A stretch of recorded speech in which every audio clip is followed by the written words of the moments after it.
lilita putulu ekokumisa yo te sokonga nakokita na lilita putulu ekokumisa yo te ime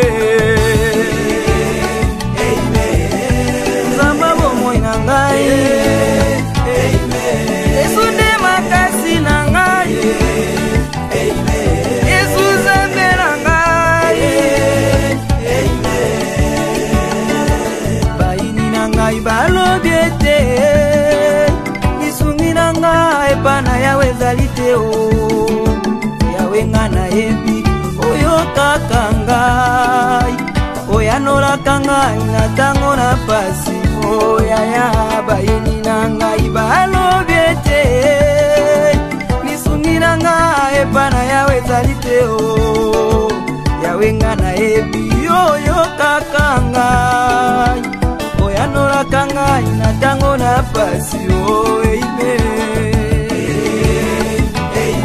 okotaka makambo na ngai nayo nde nakimelaka zete ya mpio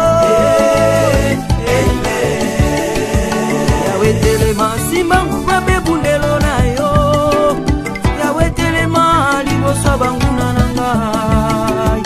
yawe telema simba mopanga na yo yawe telema okota likambo na nga oeime sambe ya lola kolo oyo yo simbi moto akobotola azali te oyo tomboli moto akokitisa aza te yawe oyo yo lobi eza amen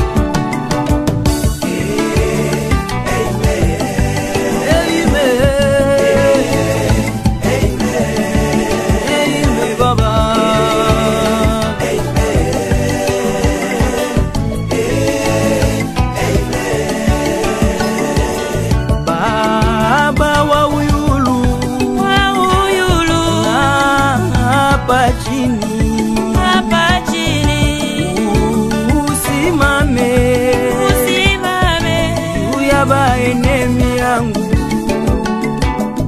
junipate victoire yo baba baba wa uyulu hapa chini usimame juu ya baenemi yangu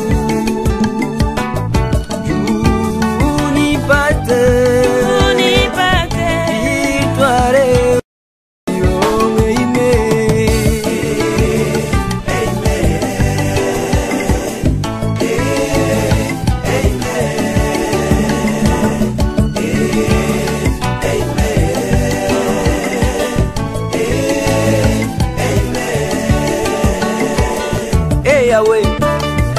baini na ngai baye mingi kolo mingi bazali nkolo bapona ngai te lisungi na ngai epai na yawe ezali te yawe ozali nguba kojingela ngai yo kembo nango kotelemisa moto na ngai likolo yawe kota likambo na ngai ete nalonga yo nde nzamba bomoi na ngai aleluya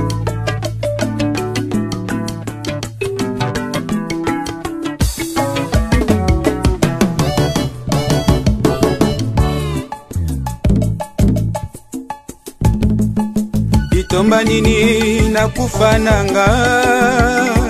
itomba nini na pasi nanga sokonga nakokita na lilita mabele kokumisa yo te o baini na ngai balobi ete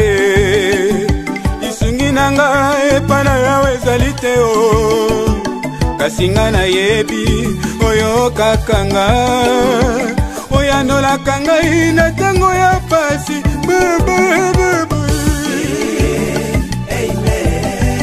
yayaranga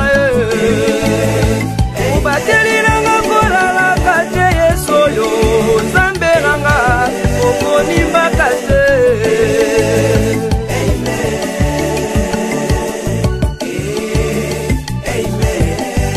yayaranga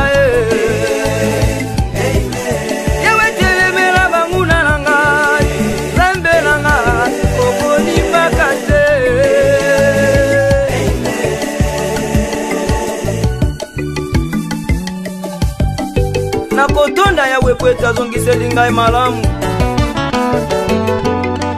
Tika ete molimo na ngai ekumisa nkolo oyo asaleli ngai eleki malamu.